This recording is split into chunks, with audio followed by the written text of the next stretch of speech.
OU arts కళాశాల వద్ద operation కగార్కు మద్దతుగా ఏబీవీపీ ఓయూ శాఖ ఆధ్వర్యంలో మావోయిస్టుల దిష్టిబొమ్మ దహనం చేశారు. కేంద్ర ప్రభుత్వం నిర్వహిస్తున్న ఆపరేషన్ కగార్ను కొనసాగించాలని ఏబీవీపీ నాయకులు తెలిపారు. ఎంతో మంది అమాయకులను పొట్టన పెట్టుకున్న మావోయిస్టులకు మద్దతుగా మాట్లాడుతున్న రేవంత్ రెడ్డి మావోయిస్టు ప్రభావిత కుటుంబాలకు క్షమాపణ చెప్పాలని డిమాండ్ చేశారు. బీఆర్ఎస్ సభలో ఆపరేషన్ కగార్ను ఆపాలని చెప్పిన మాజీ సీఎం కేసీఆర్ సైతం క్షమాపణలు చెప్పాలని డిమాండ్ చేశారు.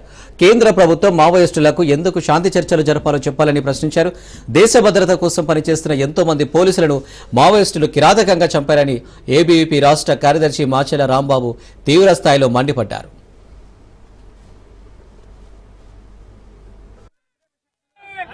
నిరోధకులు వేల మంది గిరిజన అమాయక యువకులను, దళిత బడుగు బలహీన వర్గాల యువకులను చంపేసి రక్తం టేరులు పాలించినటువంటి నక్సలైట్లకు అనుకూలంగా వాళ్ళకేదో ఆపద వచ్చిందని చెప్పేసి వాళ్ళతో శాంతి చర్చలు జరపాలని చెప్పేసి చెప్పినటువంటి రాష్ట్ర ముఖ్యమంత్రి గారు ముందుగా నక్సలైట్ ప్రభావిత కుటుంబాలకు సాగిలబడి క్షమాపణ చెప్పాలని చెప్పేసి ఏబీవీపీ డిమాండ్ చేస్తున్నాం. ఎవరైతే వారి పార్టీ ఆవిర్భావ సభలో మాజీ ముఖ్యమంత్రి గారు ఈ ఆపరేషన్ కగార్ని ఆపాలని చెప్పిందో ప్రజల ముందుకు వచ్చి లెంపలేసుకోవాలని చెప్పేసి ఏబీవీపీ డిమాండ్ చేస్తూ ఉన్నాం. ఎందుకు శాంతి చర్చలు జరపాలి?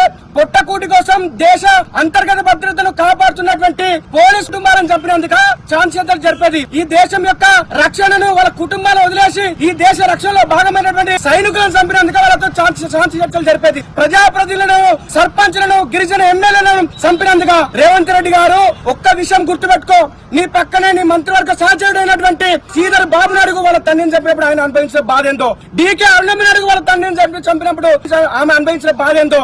ఇలా అనేక మందిని ఈ రాజ్యాంగ వ్యతిరేక శక్తులు అడవులను కేంద్రంగా చేసుకుని వాళ్ళ ఆటలతోని, పాటలతోని, సాంస్కృతిక కార్యకలాపాలతోని అమాయక గిరిజన యువకులను అడవుల పాలు చేసి రక్తం టేలు పాంచి అక్కడ అభివృద్ధిని అడ్డుకుంటే వాళ్ళతో ఛాన్స్ చెప్పాలి.